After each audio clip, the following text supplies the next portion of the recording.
स्वागत है आप सभी का एक नए वीडियो में। आज का वीडियो में आपको अपडेट दिया जाएगा मलिछाम गांव के पास, जहां पर 2 महीने से यहां पर अंडरपास का काम चल रहा था। वो अंडरपास जो है लगभग पूरा हो गया है, कंप्लीट हो गया है। और उसी अंडरपास के पास आपको ले जाएंगे जहां पर बनकर तैयार हो गया है। यहाँ पर छोटी लाइन की ट्रेन चला करता था, उसी समय इस ब्रिज का निर्माण किया गया है। और इसी ब्रिज के पास हो सकता है आने वाले दिनों में नया ब्रिज बने, या इसी पर जो है पटरी बिछाया जाएगा। अभी फिक्स नहीं किया गया है। और हम आपको नया अंडरपास के पास ले चलते हैं जहाँ यहाँ पर बनाया गया है।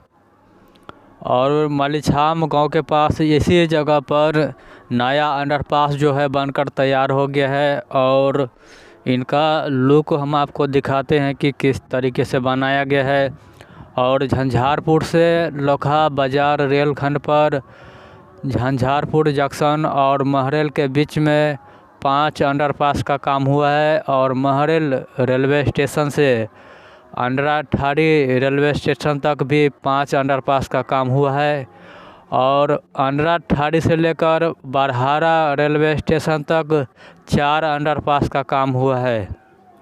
और इनके अलावा झंझारपुर से लोखा बाज़ार रेलखंड पर झंझारपुर से अंडराठाड़ी तक 6 गुमटी का काम हुआ है। 6 गुमटी बनाया गया है यहाँ पर इस लाइन में। और इस अंडरपास का हम आपको लुक दिखाते हैं। और ये लाइन आपको झंझारपुर की तरफ ले जाएगा। और इस अंडरपास के आगे और एक ब्रिज बनाया गया है जो कि छोटी नदी धार पे बनाया गया है। वहाँ पर भी काम जो है 2020 में उस पुल का निर्माण कर दिया गया था। और यहाँ पर इनके साइड में यहाँ पर अंडरपास का काम लगभग पूरा हो गया है। हररी गांव और मलिछाम गांव के बीच में यह अंडरपास बनकर तैयार कर दिया गया है। और इनके अलावा जहां पर भी अंडरपास बनेगा वहां का हम फुटेज दिखाने का कोशिश करेंगे। और वीडियो में बने रहिए, हम आपको यात्रा कराते हैं अंडरपास के अंदर से।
आपने देख चुका होगा कि किस तरह से बनाया गया है अंडरपास के अंदर में पानी था। कुछ दिन पहले यहाँ पर बारिश हुआ था, वहाँ पर पानी जम गया है। और विंग वॉल का भी काम हो गया है यहाँ पर। यह वीडियो आपको अच्छा लगा तो चैनल को सब्सक्राइब, लाइक, शेयर, कमेंट कीजिए। मिलती है आपसे नेक्स्ट